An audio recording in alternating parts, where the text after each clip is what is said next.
नमस्कार दोस्तों। आज 30 मार्च का दिन है और पूरे राजस्थान में इसे राजस्थान दिवस के रूप में मनाया जाता है। तो आप सभी को राजस्थान दिवस की हार्दिक शुभकामनाएं। और दोस्तों, आज हम पढ़ने वाले हैं राजस्थान का एकीकरण। और इस टॉपिक से हर बार एग्ज़ाम में एक या दो क्वेश्चन ज़रूर पूछे जाते हैं। और हम बात करने वाले हैं कि कहाँ कहाँ से क्वेश्चन पूछे जाते हैं, उस पर हम चर्चा करने वाले हैं। और दोस्तों, ये जो मैं वीडियो बना रहा हूँ ये स्पेशल सेकंड ग्रेड और फर्स्ट ग्रेड की अकॉर्डिंग ये वीडियो मैं बना रहा हूँ, जहाँ से हर बार सेकंड ग्रेड में और फर्स्ट ग्रेड में क्वेश्चन पूछे जाते हैं। और पीछे के जो 2022 के एग्ज़ाम में पूछे गए क्वेश्चन हैं उन्हीं को आधार मानकर मैं ये राजस्थान का एकीकरण टॉपिक आज आपके सामने लेकर आया हूं। तो आप इस वीडियो को लास्ट तक ज़रूर देखिए। और आप अगर सेकंड ग्रेड की तैयारी कर रहे हैं तो आप चैनल को सब्सक्राइब ज़रूर कर लेना। और या अन्य राजस्थान से संबंधित किसी भी एग्ज़ाम की आप तैयारी कर रहे हैं तो चैनल ज़रूर सब्सक्राइब करें और अपने दोस्तों के साथ भी इसको शेयर करें। तो दोस्तों, शुरू करते हैं हम राजस्थान का एकीकरण। तो पहला जो क्वेश्चन है, मत्स्य संघ के मंत्रिमंडल में सम्मिलित नहीं था। तो ये क्वेश्चन 2022 के सेकंड ग्रेड एग्जाम में पूछा गया क्वेश्चन है। तो इसमें पूछा है कि मत्स्य संघ का जो मंत्रिमंडल था उसमें कौन सा मंत्री शामिल नहीं था। तो इसमें जो सम्मिलित थे मैं उसको यहाँ पर आपको बता रहा हूँ। जुगल किशोर चतुर्वेदी, मास्टर भोलानाथ, गोपीलाल यादव, मंगल सिंह और चिरंजी लाल शर्मा, ये इस प्रकार मत्स्य संघ का जो मंत्रिमंडल था उसमें ये सम्मिलित थे। तो दोस्तों, अब हम पहला जो चरण था मत्स्य संघ उसको थोड़ा डिटेल में समझने की कोशिश करेंगे। तो ये पहला चरण मत्स्य संघ 18 मार्च 1948 को इसका गठन किया गया। इसमें 4 रियासतें मिलाई गई थी। ये क्वेश्चन फर्स्ट ग्रेड 2022 के एग्ज़ाम में पूछा गया कि मत्स्य संघ में कितनी रियासतें मिलाई गई। तो अलवर, भरतपुर, करौली और धौलपुर। आप इसको इस प्रकार याद रख सकते हैं, ए, बी, सी और डी। ए से अलवर, बी से भरतपुर, सी से करौली और डी से धौलपुर। तो दोस्तों, इसमें एक ठिकाना भी मिलाया गया जिसका नाम था नीमराणा। तो आप इसको इस प्रकार याद कर सकते हैं, ए, बी, सी, डी और एन। तो दोस्तों, बात करें राज प्रमुख की, तो इसका राज प्रमुख महाराजा उदयभान सिंह को बनाया गया जो कि धौलपुर के थे। ये क्वेश्चन भी 2022 के एग्ज़ाम फर्स्ट ग्रेड में पूछा गया था। अब हम बात करें उपराज प्रमुख, तो गणेश पाल। प्रधानमंत्री बनाया गया शोभाराम कोमावत को जो कि अलवर के थे। और अलवर को ही क्या बना दी गई, राजधानी बना दी गई। तो दोस्तों, आगे हम देखते हैं। शोभाराम कुमावत को यहाँ पर प्रधानमंत्री बनाया गया। और इसके मंत्रिमंडल में कौन से सदस्य शामिल थे? जुगल किशोर चतुर्वेदी, मास्टर भोलानाथ, गोपीलाल यादव, मंगल सिंह, चिरंजी लाल शर्मा। तो इस प्रकार यहाँ से क्वेश्चन बनने की पूरी संभावना रहती है, क्योंकि 2022 के सेकंड ग्रेड एग्जाम में यहीं से क्वेश्चन पूछा गया था। और रियासतों से संबंधित फर्स्ट ग्रेड में पूछा गया और राज प्रमुख से संबंधित फर्स्ट ग्रेड में क्वेश्चन पूछा गया था, आप यहाँ पर देख सकते हो। तो दोस्तों, अब जो कि प्रधानमंत्री, उप राज प्रमुख, ठिकाना, रियासतें और जो कि मंत्रिमंडल के सदस्य हैं उनसे क्वेश्चन बनने की संभावना रहती है। तो मत्स्य संघ का उद्घाटन किया गया था NV गाडगिल के द्वारा भरतपुर फोर्ट में। यानी जो भरतपुर जो फोर्ट है उसमें NV गाडगिल के द्वारा उद्घाटन किया गया था। और मत्स्य संघ जो नाम दिया गया था KM मुंशी के आग्रह पर प्रथम चरण का नाम मत्स्य संघ रखा गया था। आगे हम बात करते हैं द्वितीय चरण। द्वितीय चरण में राजस्थान संघ, दूसरे चरण का नाम था राजस्थान संघ। इसका उद्घाटन 25 मार्च 1948 को इसका गठन किया गया। इसमें 9 रियासतें थी। इन 9 रियासतों को आपको ध्यान में रखना है, बांसवाड़ा, बूंदी, डूंगरपुर, झालावाड़, कोटा, प्रतापगढ़, टोंक, किशनगढ़ और शाहपुरा। तो दोस्तों, मैं आपको लास्ट में इस एकीकरण से संबंधित कुछ ट्रिक भी बताने वाला हूं, ताकि आप उसे लंबे समय तक याद रख सके। इसमें एक ठिकाना मिला गया जो कि कुशलगढ़ था।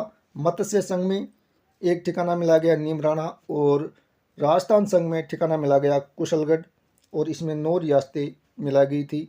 और राज प्रमुख इसका बनाया गया भीम सिंह, जो कि कोटा के थे, और इसके उप राज प्रमुख बहादुर सिंह को बनाया गया।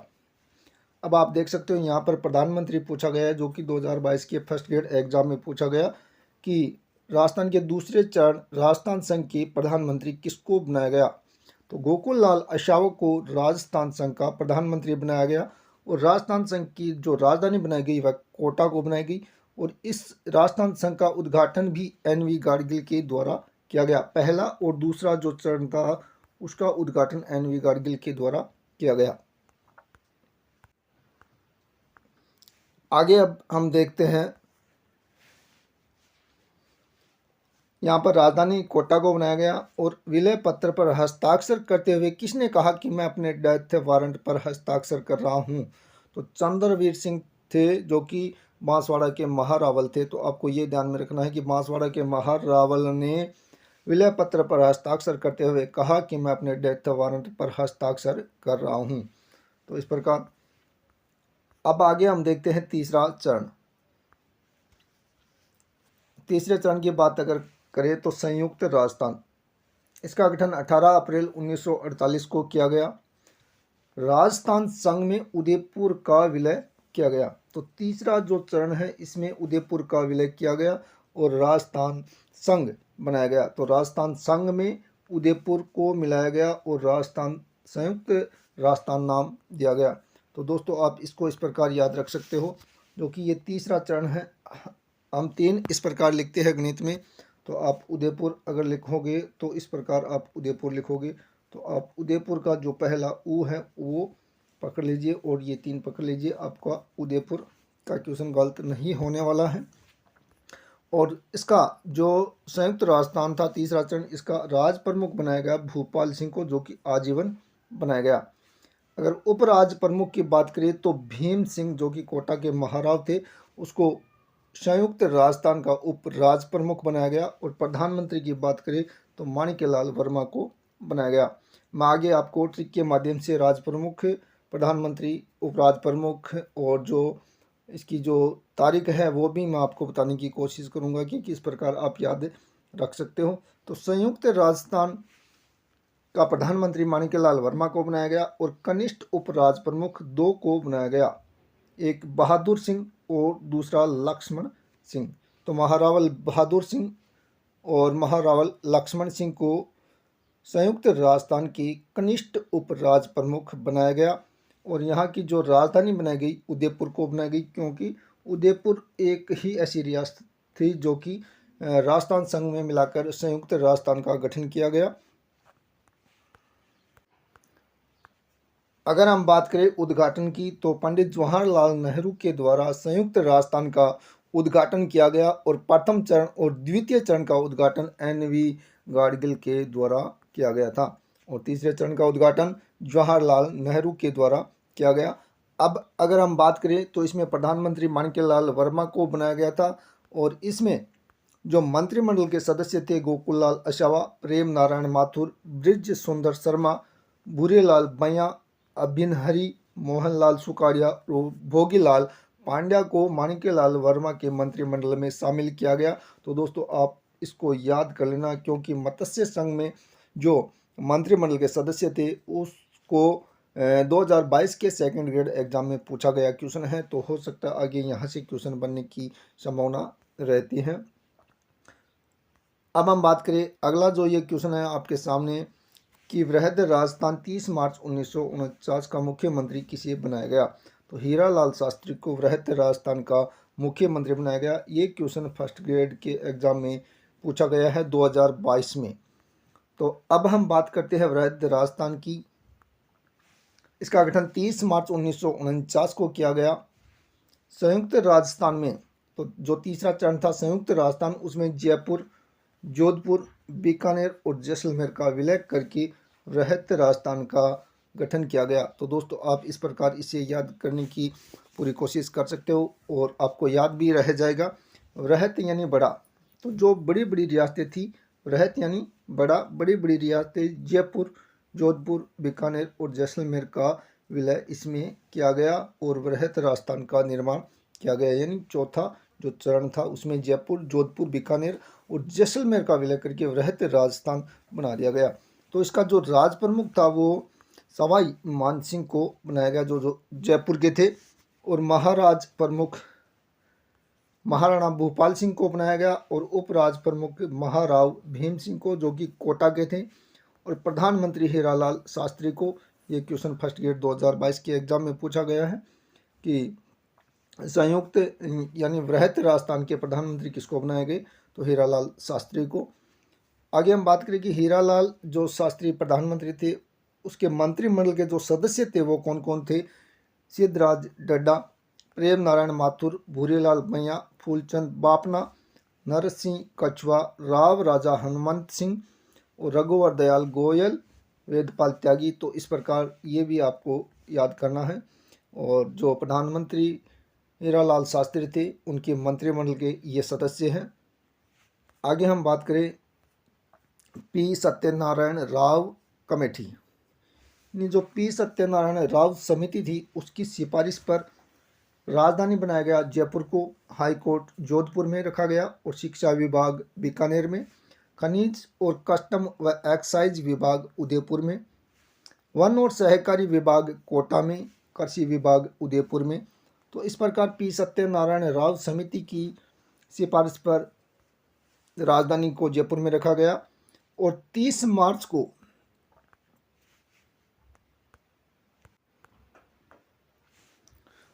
तो दोस्तों 30 मार्च को राजस्थान दिवस के रूप में मनाया जाने का निर्णय लिया गया।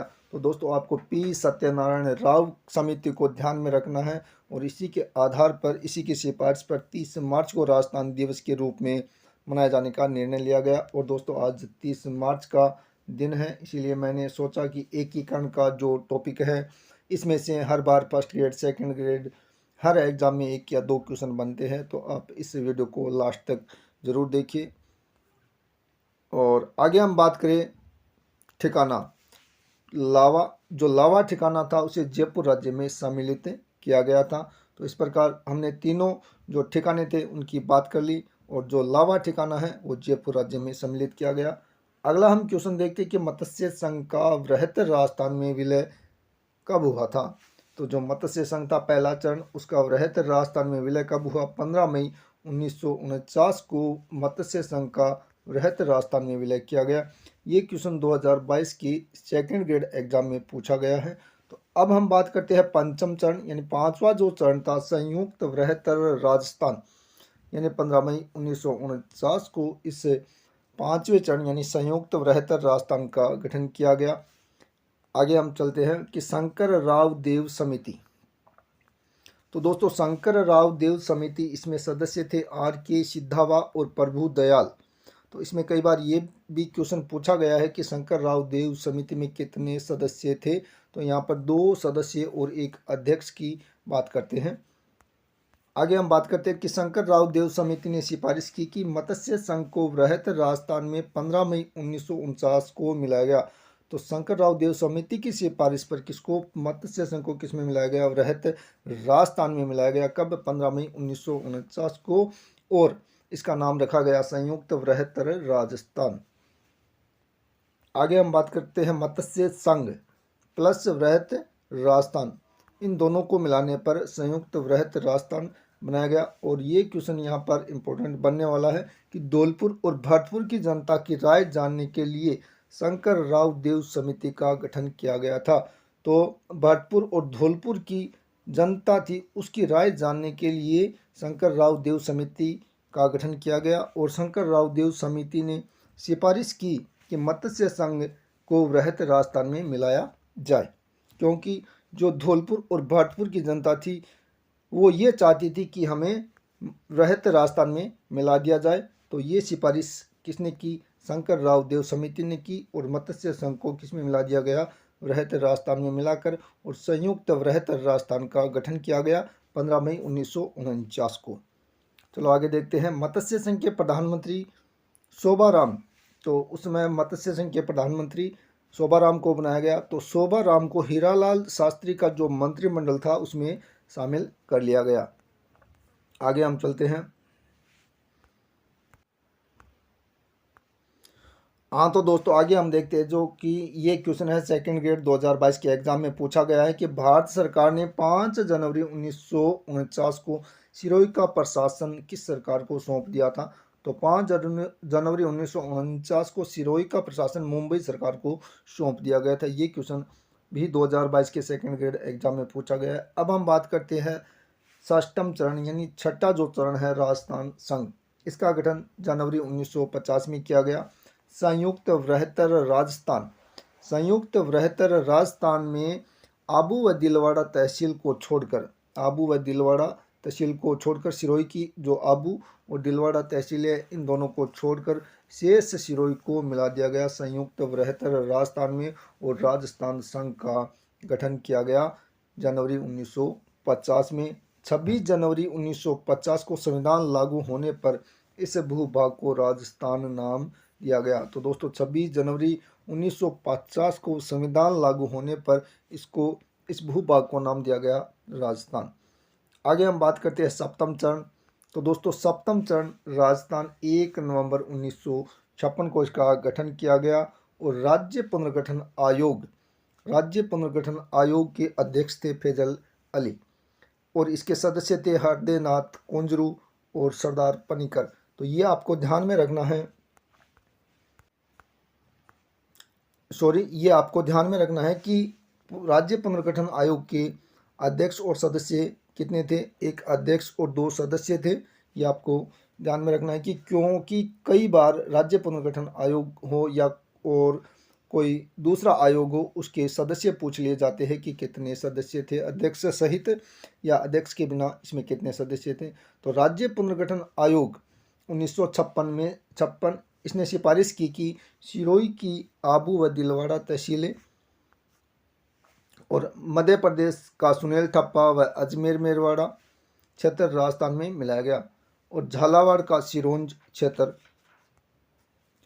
ये मध्य प्रदेश में मिलाया गया। तो इस प्रकार राज्य पुनर्गठन आयोग की सिफारिश के आधार पर सिरोही की आबू व दिलवाड़ा तहसील, मध्य प्रदेश का सुनील टप्पा व अजमेर मेरवाड़ा क्षेत्र राजस्थान में मिलाया गया और झालावाड़ का जो सिरोंज क्षेत्र था उसे मध्य प्रदेश में मिलाया गया 1 नवंबर 1956 को। तो ये राज्य पुनर्गठन आयोग की सिफारिश पर मिलाए गए। आगे हम देखते हैं राज्य पुनर्गठन अधिनियम 1956 के अंतर्गत राजस्थान राज्य का वर्तमान स्वरूप हमारे सामने आया। तो राज्य पुनर्गठन अधिनियम 1956 के अंतर्गत राजस्थान राज्य का जो वर्तमान स्वरूप है ये हमारे सामने आया। आगे बात करते हैं संविधान संशोधन 1956 द्वारा राज प्रमुख पद को समाप्त किया गया। 7वां संविधान संशोधन 1956 के द्वारा राज प्रमुख के पद को समाप्त किया गया और राज्यपाल के पद को सर्जित किया गया और प्रथम राज्यपाल गुरुमुख निहाल सिंह को बनाया गया। तो दोस्तों 1 नवंबर 1956 का में जो 7वां संविधान संशोधन हुआ उसमें राज प्रमुख के पद को समाप्त करके राज्यपाल के पद को सर्जित किया गया और 1 नवंबर को राजस्थान स्थापना दिवस मनाया जाता है और 30 मार्च को राजस्थान दिवस के रूप में मनाया जाता है। ये आपको दोनों ध्यान में रखना है। आगे हम बात करते हैं तो जो 4 चरण थे उसका उद्घाटन की बात करें, पहला, दूसरा, तीसरा और चौथा, तो इसमें आप ऐसे याद रख सकते हो NNJP, यानी जो पहला और दूसरा चरण था उसका उद्घाटन NV गाडगिल के द्वारा किया गया और जो तीसरा चरण था उसका उद्घाटन जवाहरलाल नेहरू के द्वारा किया गया और जो चौथा चरण था उसका उद्घाटन पटेल के द्वारा यानी सरदार वल्लभ भाई पटेल के द्वारा किया गया। आगे हम बात करते हैं कि भारतीय संविधान में 26 जनवरी 1950 में राजस्थान को किस श्रेणी का राज्य माना गया। तो ये स्कूल व्याख्याता 2022 के एग्जाम में पूछा गया क्वेश्चन है। तो ब श्रेणी के राज्य में राजस्थान को माना गया।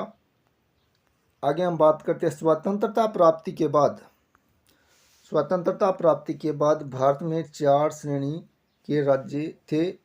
ब श्रेणी में राजस्थान और स श्रेणी में अजमेर। तो ये क्वेश्चन आपको ध्यान में रखना है कि अजमेर किस श्रेणी में था, तो स श्रेणी में, और राजस्थान ब श्रेणी में था। ये दोनों आपको ध्यान में रखना है। अब हम बात करते हैं राजस्थान की रियासतों में। सबसे प्राचीन रियासत मेवाड़ थी और सबसे नई रियासत झालावाड़।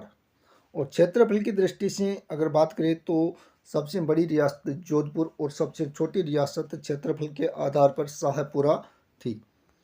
अब मैं आपको थोड़ा ट्रिक के माध्यम से बताने की पूरी कोशिश करूंगा। अगर आपको याद रहे तो हो सकता है याद रह जाएगा, क्योंकि मेरे को भी याद है इस प्रकार। अब अगर हम बात करें राज प्रमुख की, तो पहला चरण, दूसरा चरण और तीसरा और चौथा चरण, इसमें राज प्रमुख किसको बनाया गया, तो उदयभान सिंह पहले चरण में, भीम सिंह दूसरे चरण में, भोपाल सिंह तीसरे चरण में, सवाई मान सिंह चौथे चरण में। तो इसके लिए मैंने एक छोटी सी ट्रिक बना रखी है, वो आप देख सकते हो। ट्रिक किस प्रकार है, यहाँ पर आपको क्या करना है, भा और भी और भू और मा, तो यहाँ पर आपको इन अक्षरों के माध्यम से आपको ये ध्यान में रखना है कि उदयभान भा, भीम सिंह भी, भूपाल सिंह भू और मान सिंह आ मा, इस प्रकार आपको याद में रखना है। भा भी भू भा, तो इन चारों अक्षरों को आपको यहाँ से पकड़ना है। पहला आप देख सकते हो, एक बार और बता देता हूँ, इसमें भा भी भू और मा, इस प्रकार आप इसे याद रख सकते हो। यहाँ पर मैंने ये लिखा भी है। आगे हम बात करते हैं उपराज प्रमुख। गणेश पाल, बहादुर सिंह, भीम सिंह और भीम सिंह। तो आप इसको कैसे याद करोगे, ऊपर गण बहादुर भी, ऊपर गण बहादुर भी, ये एक छोटी सी ट्रिक है। आप ऊपर का मतलब हो गया उप राज प्रमुख, उप राज प्रमुख, ऊपर का मतलब उपराज प्रमुख, गण का गणेश पाल, बहादुर का बहादुर सिंह और भीम का भीम सिंह। तो ये आपको ध्यान में रखना है। अब हम बात करते हैं राजधानी की। राजधानी के लिए मैंने एक छोटी सी ट्रिक बनाई है। पहला चरण, दूसरा चरण, तीसरा चरण और चौथा चरण। उको उज, उको उज, अको उज, अको उज का मतलब ऐसे अलवर, को से कोटा, उज से उदयपुर, जय से जयपुर। तो अको उज राजधानी थी, इस प्रकार आप याद रखें। अब हम बात करते हैं प्रधानमंत्री। शोभाराम कुमावत, गोकुललाल असावा, माणिक्यलाल वर्मा, हीरालाल शास्त्री। तो इसका जो ट्रिक है वो है सोगो माही। सो से शोभाराम कुमावत, गो से गोकुललाल असावा, मा से माणिक्यलाल वर्मा, ही से हीरालाल शास्त्री। तो आप इस प्रकार इनको याद कर सकते हो। आगे हम बात करें चरण की, तो आप यहाँ पर देख सकते हो। आप मोबाइल नंबर जिस प्रकार याद रखते हो उसी प्रकार आप इसकी जो तारीख है वो सातों चरणों की तारीख याद रख सकते हो। 18, 25, 18, 30, 15, 26, 1। तो इसको आप कहीं पर दीवार पर लिख लीजिए या अपनी जो नोटबुक है उसमें लिख लीजिए। आप इस जो 7 चरण हैं उनकी तारीख को इस प्रकार याद कीजिए। 18, 25, 18, 30, 15, 26, 1। और जो सन है वो 1948, 48, 48 3 बार आ रहा है। तो आपको ध्यान में रखना है कि 48, 48 3 बार है, 49, 49 2 बार और 50, 56 एक बार है। तो आप इसको भी ट्रिक के माध्यम से इस प्रकार याद रख सकते हो। देखिए एक बार और बता देता हूँ। 18, 25, 18, 30, 15, 26, 1, 48, 48, 48, 49, 49, 50, 56। तो दोस्तों ये अगर वीडियो मेरा अच्छा लगा हो तो आप मेरे इस चैनल को सब्सक्राइब कर लीजिए, क्योंकि मैं अब धीरे धीरे इसमें सेकंड ग्रेड के टॉपिक करवाने वाला हूं और साथ में करंट अफेयर भी मैं लेकर आने वाला हूं। तो आप मेरे इस चैनल पर बने रहिए। धन्यवाद दोस्तों। आप सभी को एक बार फिर 30 मार्च राजस्थान दिवस की हार्दिक शुभकामनाएं और बधाई। धन्यवाद दोस्तों।